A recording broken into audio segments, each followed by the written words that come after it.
Lần tiền bài chi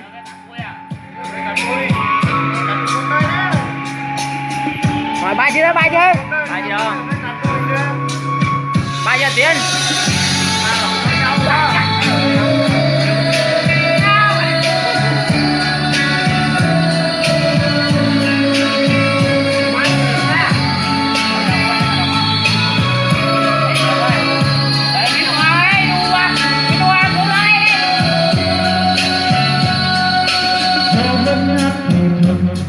em biết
tôi như thần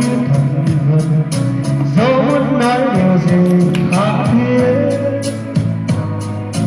dẫu vẫn nhắc một người đã ra đi không trở lại lỡ mất chuyện tình không thể quên với những chuyện ngày dài ôm bao đêm buồn chiều ánh mắt ấy giờ này xa lắm thoáng phút chốc giận mình mỗi như em đang thật gần do đêm thức của tôi ngủ mê sắp ánh sáng bước qua đêm thề chờ mong ngày mai gắng vòng và gió vẫn thế gió mang tôi đi từng đêm thôi có nước mắt tuôn rơi như hạt sương sẽ nhỏ gió sẽ hát gì sao gió ru tim tôi ngày ngày mãi xôn xao gió sẽ hát gì sao gió ru tim tôi ngày ngày mãi xôn xao gió sẽ hát gì sao gió ru tim tôi ngày ngày mãi xôn xao